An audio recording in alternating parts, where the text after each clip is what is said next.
Hello बच्चों, class 9 में आप सभी का स्वागत है। आज हम लोग चैप्टर 2 का अपना सेकंड टॉपिक पढ़ेंगे। क्या हमारे आसपास के पदार्थ शुद्ध हैं? ये हमारा चैप्टर था जो चल रहा था विज्ञान में।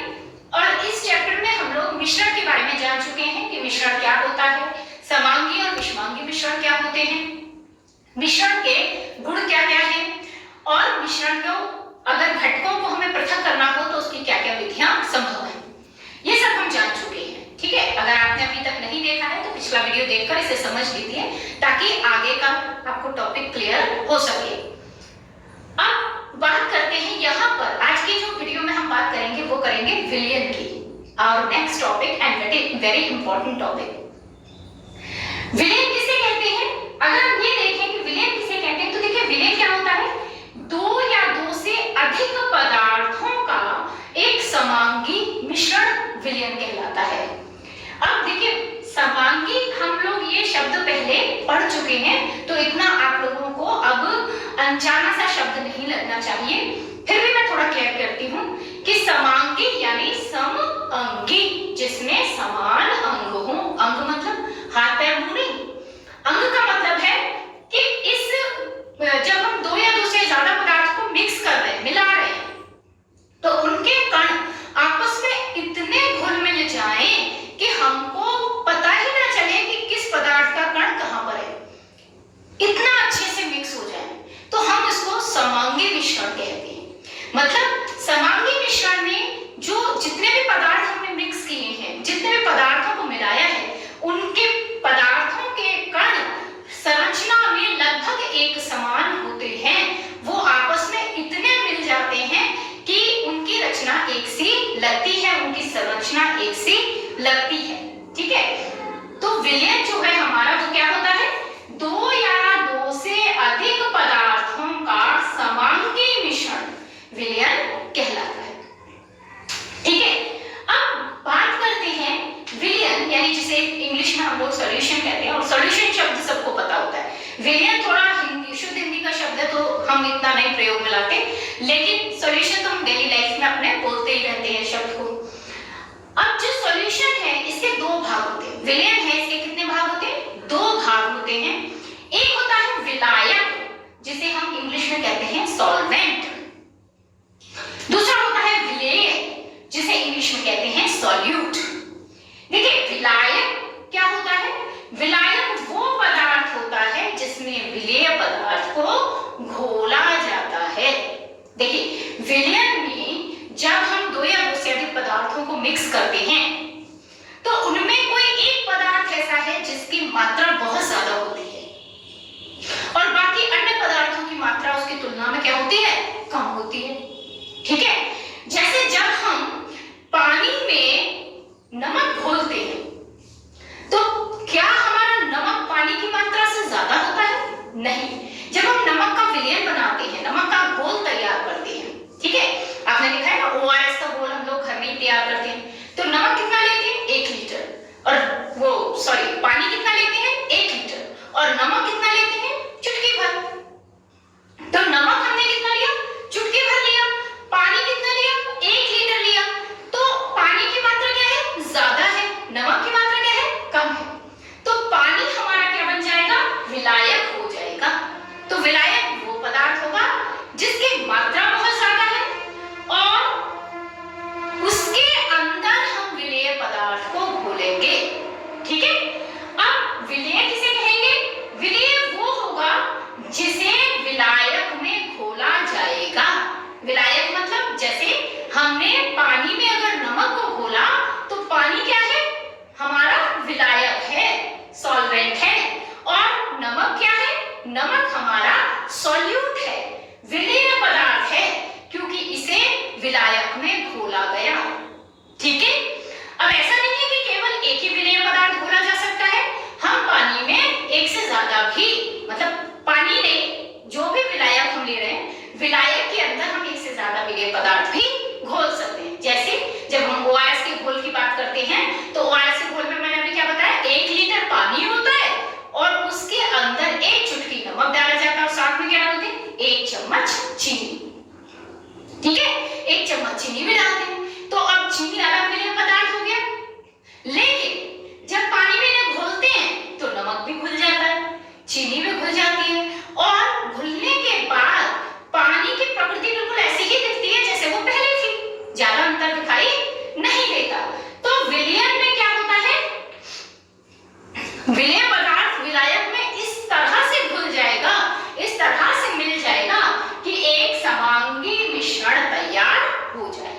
आगे बात समझे। तो विलयन होता है दो या दो से अधिक पदार्थों का एक समांगी मिश्रण। इसके दो भाग होते हैं, विलायक और विलेय। विलायक वो भाग है जिसमें विलेय पदार्थ को घोला जाएगा और विलेय वो पदार्थ है जिसे विलायक में घोला जाएगा।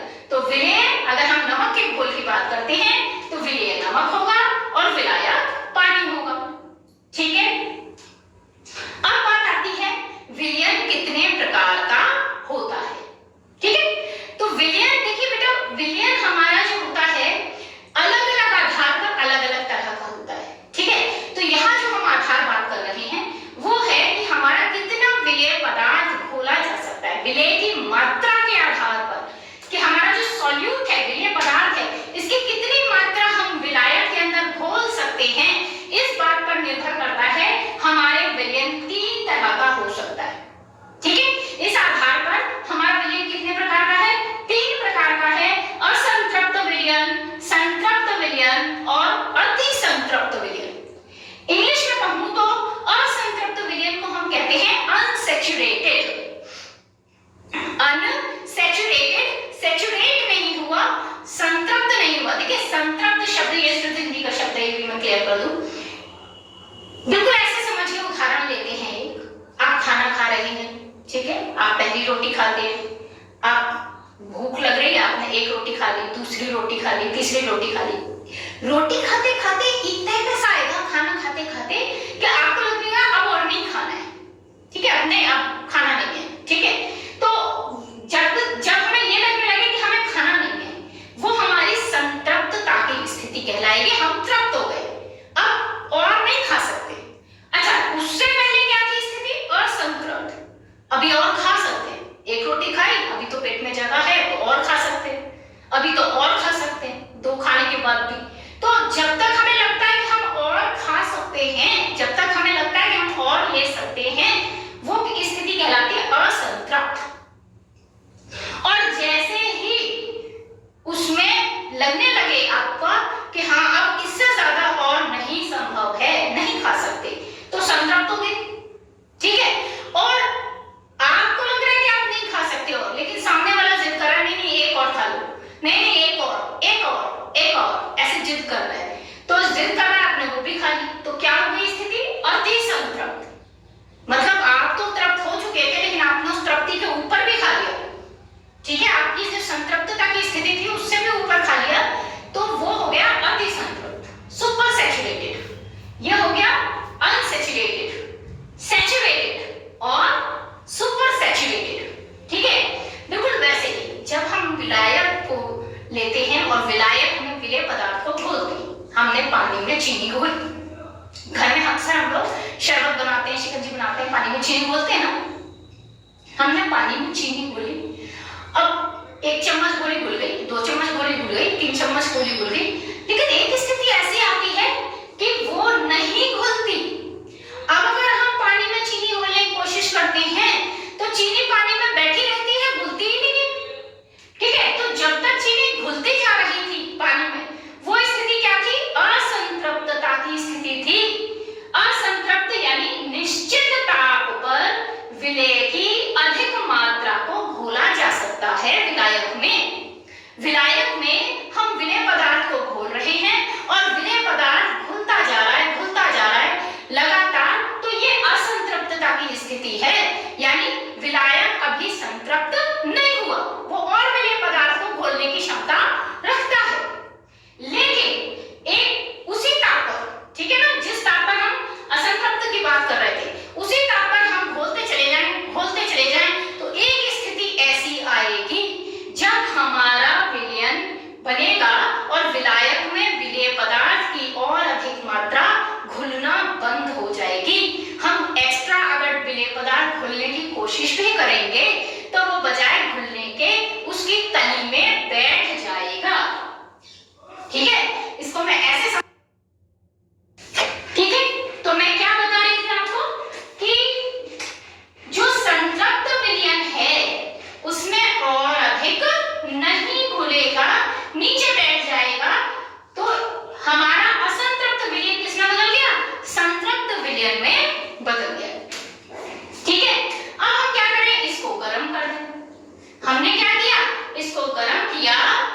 हमने स्पिरिट लैंप ऐसे लगा दी नीचे और हमने इसे स्टैंड पे रखा और स्टैंड पे रख के हमने क्या किया, इसको गर्म कर दिया। ठीक है, जब हमने इसको गर्म किया, ठीक है, यहाँ हम इसको गर्म कर रहे हैं, तो हमने जब इसको गर्म किया तो क्या होता है, देखिए याद रखिए, गर्म करने पर विलेयता बढ़ जाती है। क्यों? क्योंकि अणुओं की गतिज ऊर्जा बढ़ जाती है, तो अणुओं के बीच में डिस्टेंस आने लगती है जहां और अणु फिट हो सकते हैं। तो क्या हो गया कि जब हम इसे गर्म करते हैं, मतलब वो निश्चित ताप से अब हमारा ताप क्या कर दिया हमने, ज्यादा कर दिया। देखिए जब हम पानी में चीनी घोल रहे होते हैं तो एक लिमिट तक चीनी घुलती है, लेकिन अगर उसे गर्म कर दें, पानी गर्म कर दें, तो चीनी और घुल जाएगी। तो जब संतृप्त विलयन में हमने घोला तो नीचे बैठ गई थी, घुल नहीं रही थी, लेकिन गर्म करेंगे तो ये घुल जाएगी और आपका विलयन पूरी तरह से कैसा बन जाएगा, एकदम विलयन आपका समांगी हो जाएगा। जो नीचे बैठी हुई थी चीनी वो भी घुल जाएगी।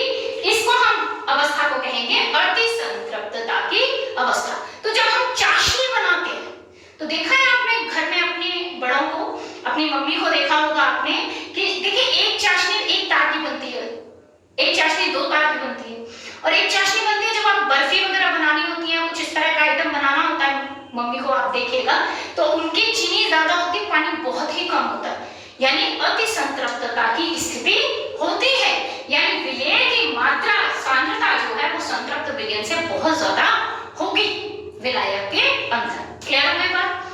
तो ये हो गए विलयन के प्रकार, असंतृप्त विलयन, संतृप्त विलयन और आपका अति संतृप्त विलयन। ठीक है, ये चीज क्लियर आपकी यहाँ पर हो गई। अब हम बात करते हैं, ये तो हमारा क्लियर हो गया, अब हम आगे बात करते हैं कि हमारा जो विलयन है, ठीक है, कणों के आकार के आधार पर क्या विलयन कई प्रकार के हो सकते हैं, या विलयन अगर कई प्रकार के होते हैं तो वो कैसे पता चलते हैं। ठीक है, देखो बेटा, जनरली हम परिभाषा में विलयन की ये पढ़ते हैं कि विलयन दो या दो से अधिक पदार्थों का एक समांगी मिश्रण होता है।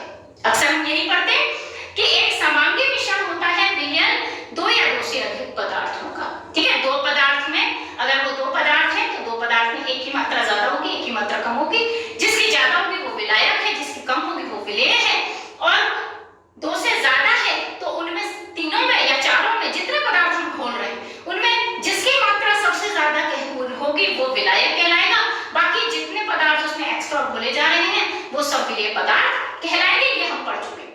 और यहाँ जो सबसे इंपॉर्टेंट बात समझनी थी वो थी समांगी मिश्रण। लेकिन ऐसा नहीं है कि सभी विलयन समांगी होते हैं। ठीक है, सभी विलयन समांगी हो ऐसा जरूरी नहीं है। हमारे विलयन इस आधार पर तीन प्रकार के होते हैं। ठीक है, एक होता है हमारा वास्तविक विलयन। इस विलयन को अगर हम देखें तो वास्तव में हम विलयन शब्द का जो प्रयोग करते हैं वो एक वास्तविक विलयन के लिए ही करते हैं।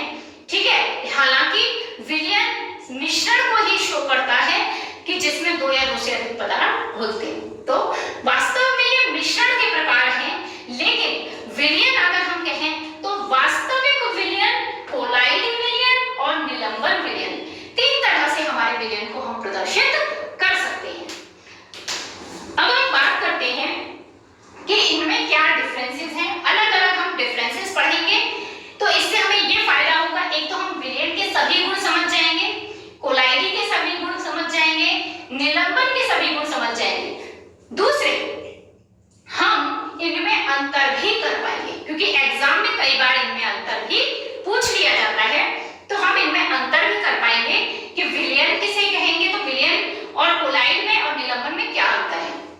ठीक है, तो ये अतिलघु अंतर भी पूछा जा सकता है कि भाई विलयन, कोलाइडी और निलंबन के कणों में अब क्या अंतर होता है, या उनकी प्रकृति में क्या अंतर होता है, या अगर छनक पत्र से हम छाने, फिल्टर पेपर से अगर छाने तो विलयन पर क्या प्रभाव पड़ेगा, कोलाइड पर क्या प्रभाव पड़ेगा, निलंबन पर क्या प्रभाव पड़ेगा।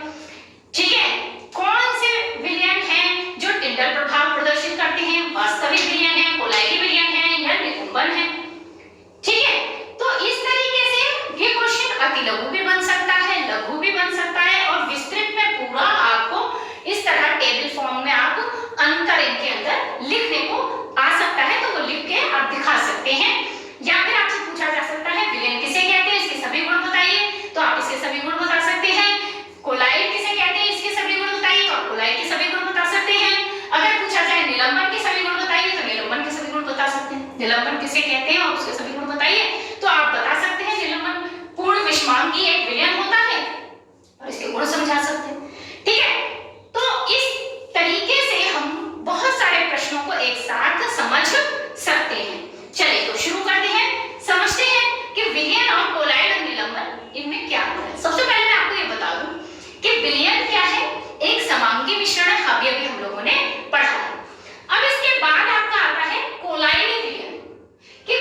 नहीं, विलायक के कण छोटे हैं तो विलेय के कण बड़े हैं, विलायक के कण बड़े हैं तो विलेय के कण छोटे हैं। विलयन में क्या था? समांगी मिश्रण था, यानी जितने बड़े हमारे विलायक के कण हैं, ठीक है, अगर ये विलायक है तो हमारे विलेय के कण भी ऐसे ही हैं, अंतर नहीं है ज्यादा। अगर इन्हें घोलेंगे तो पता ही नहीं चलेंगे, ऐसी स्थिति में ये विलयन है। लेकिन यही अगर काम हम कोलाइड में करें तो विलायक के कण अगर ऐसे हैं तो विलेय के कण कैसे हैं? थोड़े बड़े हैं, तो हम अलग दिखाई देंगे, थोड़े से अलग दिखाई देंगे। तो कोलाइड में विलयन के जो कोलाइडी विलयन होता है उसमें विलेय के कण और विलायक के कणों में अंतर होता है। ये कोलाइड है हमारा। कोलाइड में क्या होगा? विलेय के कण, ये आपके विलेय के कण हैं और ये आपके विलायक के कण हैं, इनमें क्या है? अंतर है। समझ में आ रही है बात? इसीलिए ये विषमांगी है। आप कहें अस्थायी क्यों है? अस्थायी इसलिए है क्योंकि ये कभी भी अगर हम कोशिश करें तो आसानी से इसके विलेय के कणों को विलायक के कणों से हम पृथक नहीं कर सकते, ठीक है? तो है तो विलयन ही। देखो विलयन में ऐसा होता है कि अगर हम कोशिश भी करें तो हम विलेय पदार्थ के कण विलायक के अंदर इस तरह मिक्स हैं, ये विलेय के हैं, ये अगर मेरे विलायक के कण हैं और ये मेरे विलेय के कण हैं, तो ये ऐसे मिक्स हैं कि हम इन्हें अलग नहीं कर सकते। साधारण तरीके से हम बिल्कुल अलग नहीं कर सकते, इवन किसी भी तरीके से हम इन्हें अलग नहीं कर सकते। अलग करने के लिए हमें बहुत मेहनत करनी पड़ेगी।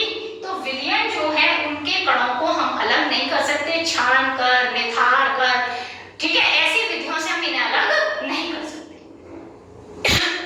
जबकि कोलाइड में हम विलयन की तरह ही विलेय और विलायक के कणों को अलग नहीं कर सकते, पर इसकी कुछ ऐसी विधियां हैं जिनसे इनके विलेय पदार्थ के कणों को विलायक से अलग किया जा सकता है। कैसे? वो भी हम लोग देखते हैं। जैसे हमारा क्या है कि मैं इसका उदाहरण देती हूँ। जैसे मेरा विलयन है, विलयन क्या होता है कि जैसे मैंने बताया था नमक का जल में घोल, नमक का जल में घोल, ये हमारा है विलयन, ठीक है? अब आप खुद आपने देखा है कि नमक का जब पानी में घोल बनाते हैं तो क्या हम छाने अगर छलनी से तो नमक अलग हो जाएगा? बिल्कुल नहीं होगा, पानी के साथ नमक भी दूसरे बर्तन में पहुंच जाएगा। अच्छा जी, अगर हम उसे थोड़ी देर रख दें, ठीक, कि थोड़ी देर रखा रहेगा तो विलेय के कण नीचे बैठ जाए, तो क्या ऐसा होगा? नहीं होगा, ऐसा भी नहीं होगा, ठीक है? इसी तरह कोलाइड में, कोलाइड का उदाहरण मैं लेती हूँ। देखिए ये किसका उदाहरण है? विलयन का। और अगर मैं कोलाइड का उदाहरण लेती हूँ तो उदाहरण है दूध। अब आप दूध तो सभी जानते हैं, दूध विलयन नहीं है, दूध है कोलाइड है, क्योंकि दूध के अंदर क्या होता है? पानी में बहुत सारी प्रोटीन्स मिक्स रहती हैं, इसीलिए तो हम दूध को कंप्लीट फूड कहते हैं, संतुलित आहार कहते हैं, क्योंकि दूध के अंदर बहुत तरह की प्रोटीन, खनिज लवण, ठीक है, कार्बोहाइड्रेट, फैट, वसा, सब कुछ होता है, ठीक है, सब कुछ होता है। जितनी चीजों की आवश्यकता एक मनुष्य को होती है एक संतुलित आहार के रूप में, वो सब कुछ दूध के अंदर होता है। इसीलिए हम दूध को क्या कहते हैं? संतुलित आहार कहते हैं। तो दूध वास्तव में एक विलयन नहीं है, क्या है? एक कोलाइड है। आप इस चीज को ऐसे समझ सकते हो। कभी ध्यान दीजिएगा, एक बर्तन में दूध रखिए और उस बर्तन से दूध को किसी अन्य बर्तन में कीजिए। जब आप अन्य बर्तन में करेंगे, बर्तन साफ लीजिएगा बिल्कुल, जब आप अन्य बर्तन में कर देंगे तो उसके बाद बहुत ध्यान से देखने की कोशिश कीजिएगा उस दूध के बर्तन को। उसकी तली में जो दूध रह गया हल्का फुल्का चिपका हुआ, उसके किनारों से, उसके पैने से, बॉटम से, वहां पर आपको बहुत बारीक कण महसूस होंगे, बहुत बारीक कण, ठीक है? लेकिन यही काम अगर आप नमक के घोल के साथ करें तो वहां आपको कोई कण महसूस नहीं होगा, ठीक है? तो वो जो बहुत बारीक कण आपको दिखाई दे रहे हैं वो उन्हीं प्रोटीन्स के, उन्हीं कार्बोहाइड्रेट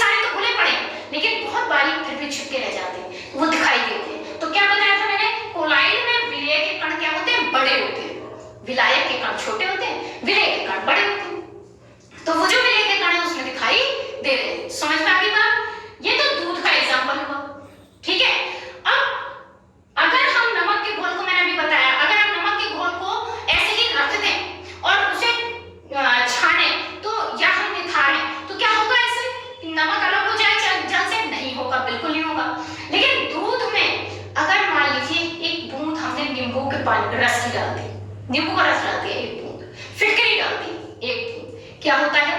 दूध फट जाता है, उसका पानी अलग हो जाता है और दूध का जो फैट है, प्रोटीन है, कार्बोहाइड्रेट है, वो सब अलग हो जाता है पनीर के रूप में। ठीक है, यही होता है ना। तो कोलाइड क्या है? वो पूर्ण समांगी नहीं है। अगर हमने नमक के घोल में नींबू मिलाया कोई फर्क नहीं पड़ना, नींबू भी घुल जाएगा, ठीक है। तो नमक के घोल में कोई असर नहीं पड़ता, वो नहीं फटता। लेकिन दूध में यही काम कर दिया तो दूध फट जाता है, उसका पानी अलग हो जाता है, विलायक अलग हो जाता है और उसमें घुले हुए विलेय पदार्थ अलग हो जाते हैं। आगे समझ में?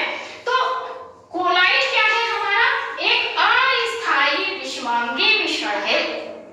और अगर मैं बात करती हूँ निलंबन की, तो सस्पेंशन या निलंबन पूर्ण विषमांगी होता है। पूर्ण विषमांगी, इसका उदाहरण है आपका जल में मिट्टी का घोल। अगर आप मटमैला पानी लेते हैं, मिट्टी मिला दो पानी लेते हैं, तो आपका जो मटमैला पानी अगर उसे कुछ देर के लिए रख दोगे तो क्या होगा? मिट्टी मिट्टी नीचे बैठ जाएगी, मिट्टी मिट्टी आपकी नीचे बैठ जाएगी और आपका पानी पानी ऊपर रह जाएगा। इसको निथार दोगे तो मिट्टी अलग हो गई, पानी अलग हो गया, ठीक है। तो क्योंकि उसके कण बड़े बड़े हैं, उसमें क्या होता है? कण बहुत बड़े बड़े होते हैं, ठीक है। और विलायक के कण छोटे हैं। विलेय के कण बहुत ज्यादा बड़े होने के कारण क्या होगा? वो तली में बैठ जाएंगे, वो तली के अंदर बैठ जाएंगे। इसलिए निलंबन जो है वो पूर्ण विषमांगी है और आपका विलयन समांगी है। कोलाइड अस्थायी विषमांगी है। दूसरी बात अगर हम करते हैं कणों का आकार, तो विलयन में कणों का आकार किसके? विलेय के, ठीक है। विलेय के कणों का आकार कितना होता है? विलेय के कणों का आकार, मैंने यहाँ विलेय लिख दिया है। विलेय के कणों का आकार 10⁻⁹ मीटर कोटि से छोटा होता है, इसलिए बहुत सूक्ष्म है। नग्न आंखों से आप इन्हें देख नहीं सकते। ऐसे ही देखने की कोशिश करो तो दिखाई नहीं देता पानी में कहाँ है नमक के कण, समझ में आ रही बात? जबकि कोलाइड में कणों का आकार 10⁻⁹ मीटर से तो ज्यादा होता है, लेकिन 10⁻⁶ मीटर से छोटा होता है। तो अति सूक्ष्म तो नहीं है पर सूक्ष्म है, फिर भी इन्हें आंखों से हम ऐसे ही देख नहीं पाते। कुछ बहुत ही ज्यादा थोड़े बहुत बड़े हमें कण बिल्कुल पैंदी में, तब हम जब इसको खाली करते हैं बर्तन को, नीचे हल्के से दिखाई देते हैं। बट ऐसे नहीं है कि हमको दूध हमारे सामने रखा है और हमें दूध में तैरते हुए कण दिखाई दे, ठीक है, ऐसा नहीं होता। और निलंबन में क्या होगा? इन्हें हम आंखों से देख सकते हैं क्योंकि वो पानी के नीचे बैठे हुए आराम से दिखाई देते हैं, ठीक है। तो 10⁻⁶ मीटर से ये बड़े होते हैं और ये पानी की तली में बैठे हुए दिखाई देते हैं। तो नेत्र से इसको देखना संभव है। क्लियर हो गई बात? अब क्योंकि कणों का आकार आप देख रहे हो कि इनके कणों का आकार बहुत छोटा है, तो अगर हम फिल्टर पेपर से इसे गुजारें तो फिल्टर पेपर से हमारे विलयन आराम से, विलेय के कण भी पार हो जाएंगे, विलायक के कण भी पार हो जाएंगे, पूरा छान लेंगे हम। कोलाइड में भी हमारा पूरा छन जाता है क्योंकि विलेय के कण बड़े तो हैं, विलयन से बड़े तो हैं, लेकिन बहुत बड़े नहीं हैं। 10⁻⁹ मीटर से 10⁻⁶ मीटर के बीच में है, इसलिए ये भी पार निकल जाते हैं, ठीक है। लेकिन अगर हम निलंबन को छानने की कोशिश करें, अगर हमने निलंबन छानने की कोशिश की, मिट्टी का घोल है और हम उसे छान रहे हैं, क्या होगा? मिट्टी का घोल छनेगा? बिल्कुल नहीं छनेगा, पानी पानी उसमें से निकल जाएगा, लेकिन मिट्टी मिट्टी छलनी के ऊपर रह जाएगी, छनक पत्र के ऊपर रह जाएगी, फिल्टर पेपर के ऊपर रह जाएगी। क्लियर हो गई बात? ठीक है। यही वजह है कि हम विलेय के कणों को विलायक से पृथक नहीं कर सकते। अगर विलयन है, कोलाइड है, कर सकते हैं, लेकिन विशेष विधियों से। जैसे वो विशेष विधियां कौन सी हैं? वैसे मैंने अभी बताया था, दूध में अगर अलग करना तो क्या करना पड़ेगा? नींबू डालना पड़ेगा, तो अलग हो जाएगा। लेकिन नींबू नहीं डालना, छानने से नहीं अलग होगा, ठीक है। निलंबन में बड़े आराम से अलग कर सकते हैं, छान के अलग कर लो, निथार के अलग कर लो, कैसे भी अलग कर लो, सही है ना? अच्छा, यही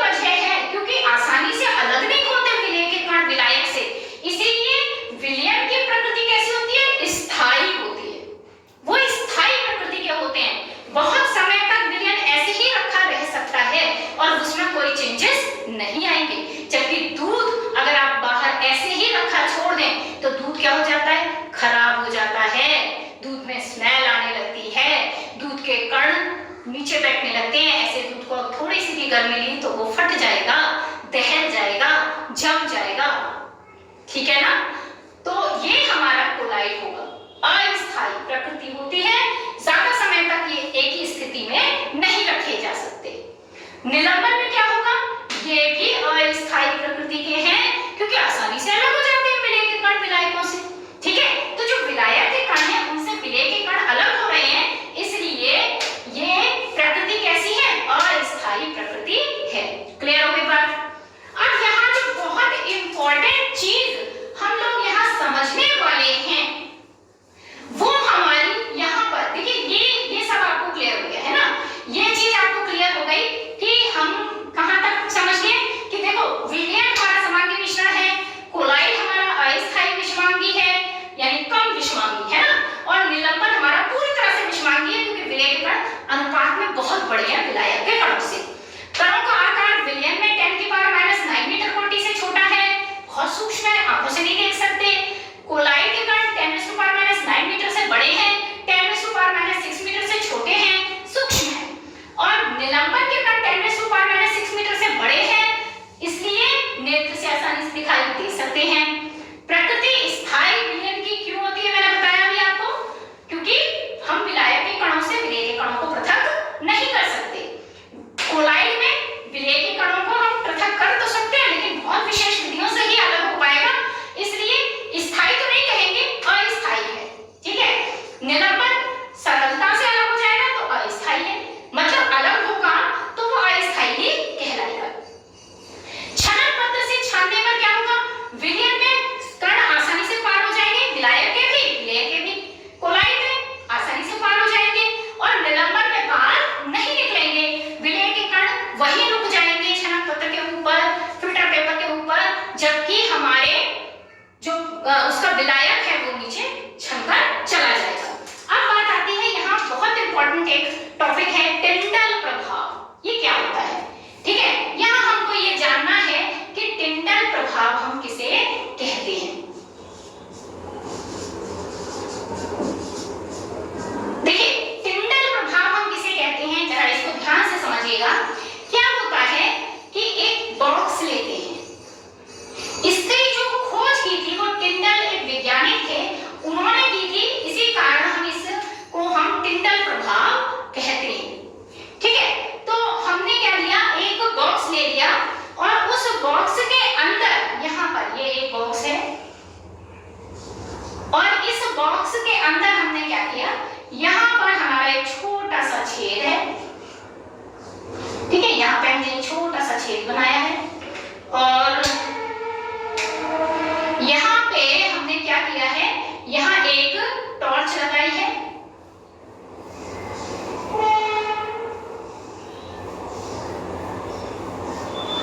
ठीक है, जिससे रोशनी जा रही है ना। और यहाँ पे हमने इस टॉर्च में एक छोटा सा, यहाँ पर एक छोटा सा छेद कर दिया है और यहाँ से हम देख रहे हैं, ठीक है ना। यहाँ से हम क्या कर रहे हैं, इसको देख रहे हैं। ये मनुष्य की आंख आ गई, ठीक है, यहाँ से मनुष्य उसको देख रहा है, ठीक है। अब क्या हो रहा है कि इसमें कण, इसमें एक विलयन भरा हुआ है, तो विलयन में दिखा रही हूं आपको, ऐसे भरा हुआ है। क्या होता है, जब हम टॉर्च को जलाते हैं तो यहाँ पर हमें एक नीले रंग का शंकु बनता दिखाई देता है, यहाँ नीली रोशनी दिखाई देती है इतने हिस्से में, ठीक है। अब ये नीली रोशनी जो दिखाई देती है इसी को हम कहते हैं टिंडल प्रभाव, ठीक है। अब ये जो टिंडल प्रभाव, फिर से समझ लो, बेसिकली हमारे आसमान का जो नीला रंग है वो भी टिंडल प्रभाव के कारण ही माना जाता है। आसमान का रंग नीला दिखाई देता है, आप सभी को पता है, तो ये नीला क्यों दिखाई देता है जबकि आसमान का रंग काला है, लेकिन फिर भी नीला क्यों दिख रहा है, टिंडल प्रभाव के कारण, ठीक है। अब टिंडल प्रभाव क्या कहता है कि कोई भी जो विलयन है उसके जो कण है, अगर उनके कणों का आकार 10⁻⁹ मीटर से 10⁻⁹ है। कितने के बीच में?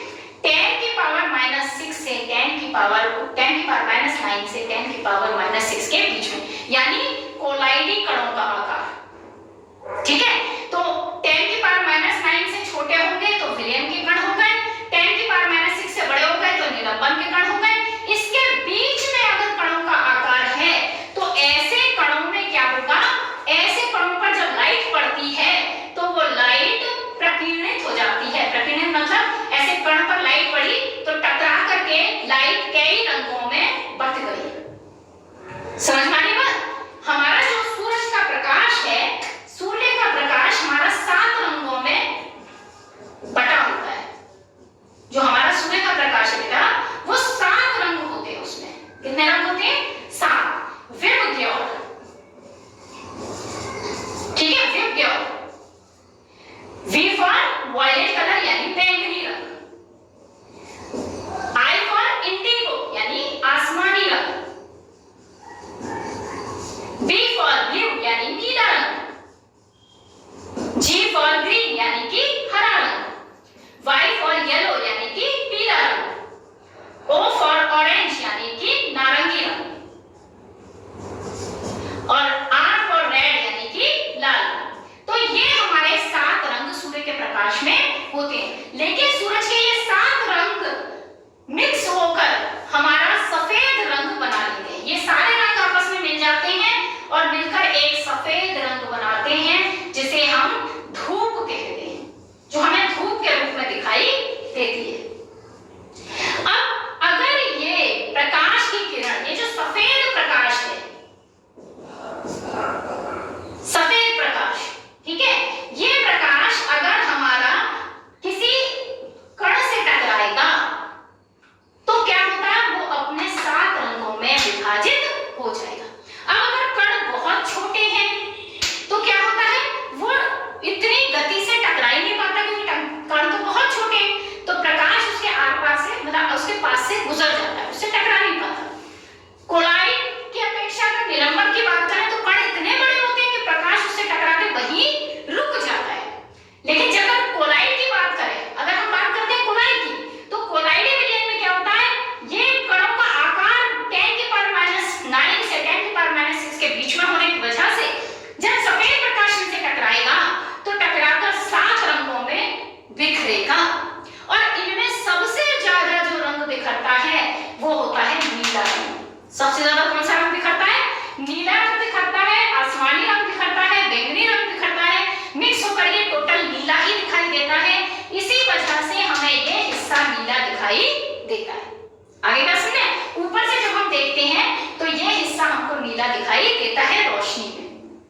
क्लियर हो गया? इसी प्रभाव को हम टिंडल प्रभाव कहते हैं।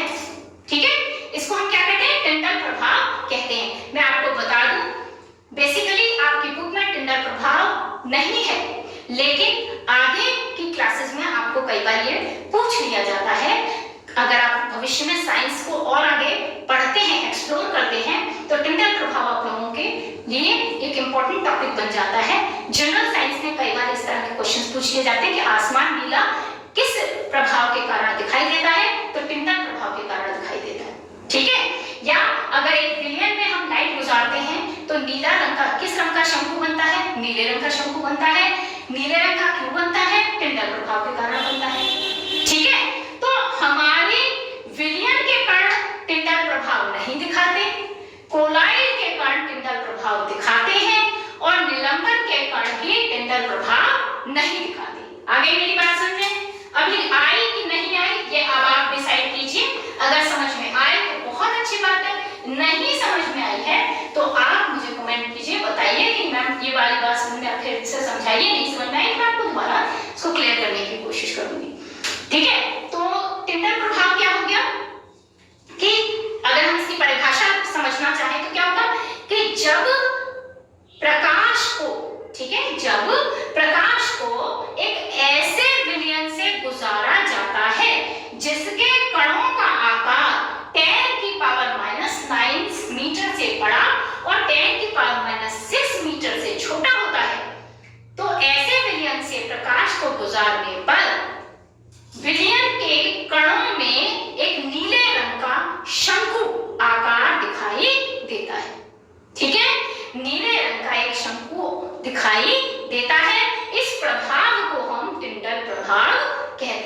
बात समझ में शायद आपको अब आ गई होगी। मुझे लगता है कि मुझे ज्यादा इसको अब समझाने की आवश्यकता नहीं है। तो पिंडल प्रभाव आपको क्लियर हो गया। अब हम बात करते हैं ब्राउनी गति। ये क्या चीज होती है? देखिए ब्राउनी गति एक्चुअल में मैं इसकी थोड़ी सी हिस्ट्री आप लोगों को बता देती हूँ। ये भी टॉपिक आपकी बुक में नहीं मिलेगा आपको, क्योंकि ये आपके चैप्टर में नहीं होगा, रिलेटेड नहीं है ये चैप्टर से, साइड में हो सकता है इसके बारे में थोड़ा बहुत हो। बता इसलिए रही हूँ कि ये भी जनरल साइंस में कई बार पूछ लिया जाता है, लेकिन आपको आगे अगर आप साइंस में पढ़ते हैं तो आपको इसमें बेनिफिट होगा इसको अभी से पढ़ लेने से। ब्राउनी गति होती है, देखिए एक वैज्ञानिक थे, उनका नाम था रॉबर्ट ब्राउन। रॉबर्ट ब्राउन ने जब देखा, उन्होंने वो पराग के कणों पर कुछ प्रयोग कर रहे थे और उन्होंने देखा कि जो पराग के कण हैं वो सूक्ष्मदर्शी से देखने पर उन्हें पता चला कि वो एक विशेष प्रकार की गति कर रहे हैं। जिगजैग गति उन्होंने उसको नाम दिया। और वो जिगजैग मतलब जेड की तरह से, जेड की तरह मतलब कभी ऊपर कभी नीचे, कभी ऊपर कभी नीचे, कभी इधर कभी उधर कभी इधर, है ना, ऐसे चलती उनकी गति। तो ये जो जिगजैग गति थी, इन्होंने कहा कि ये अलग तरह की गति है, क्योंकि जनरली कण एक सीधी रेखा में चलते हैं जब तक कोई बल नहीं लगाया जाए। आप ये बचपन में पढ़ते हैं कि जब तक कोई बल नहीं लगाते हैं तब तक कोई वस्तु वो लगातार सीधी रेखा में चलती रहेगी। तो इस हिसाब से ये गति तो बहुत अलग हो गई, क्योंकि अपने आप कण इधर जा रहे हैं, कभी उधर जा रहे हैं, कभी इधर जा रहे हैं, कभी उधर जा रहे हैं, क्यों जा रहे हैं? बिना किसी टक्कर के, कोई टक्कर नहीं हो रही, कुछ नहीं हो रहा, फिर भी ऐसे क्यों घूम रहे हैं? तो इस गति को उन्होंने ब्राउनी गति का नाम दिया, जिगजैग गति।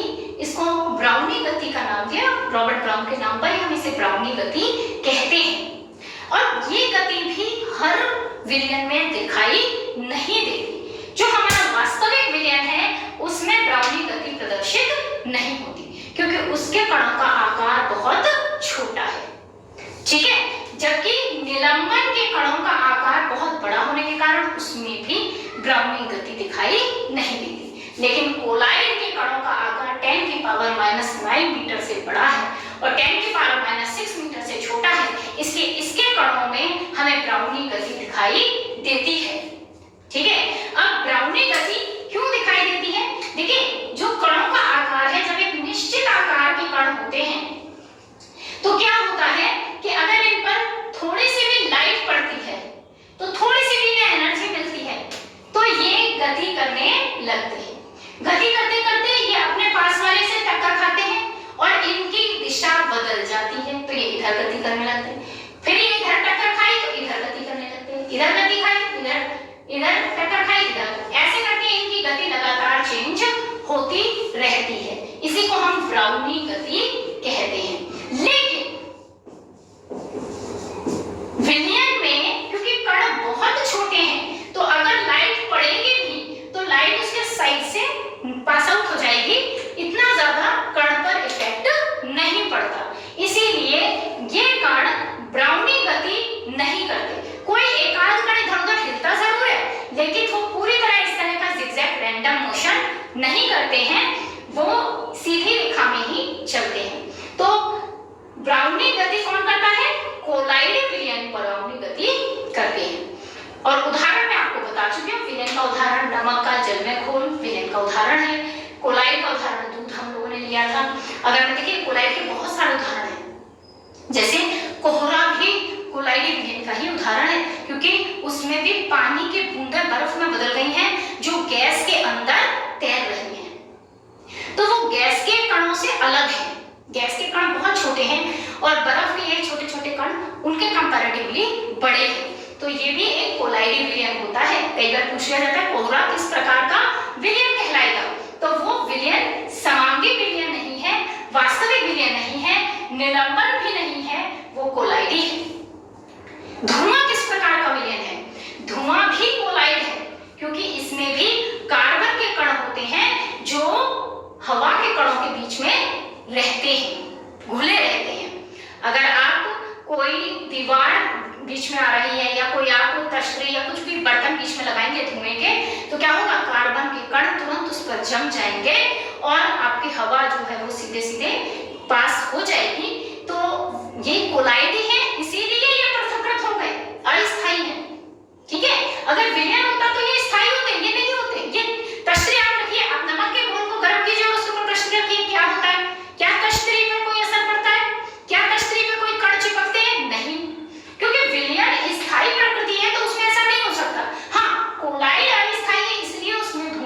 कण चिपक जाएंगे, कार्बन के जो कण हैं धुएं के अंदर वो चिपक जाएंगे। आगे बात सुनने, तो ये सब हमारा हो गया आपका विलयन क्या है, कोलाइड क्या है, लंबन क्या है, यहाँ हमारा ये टॉपिक क्लियर हो गया।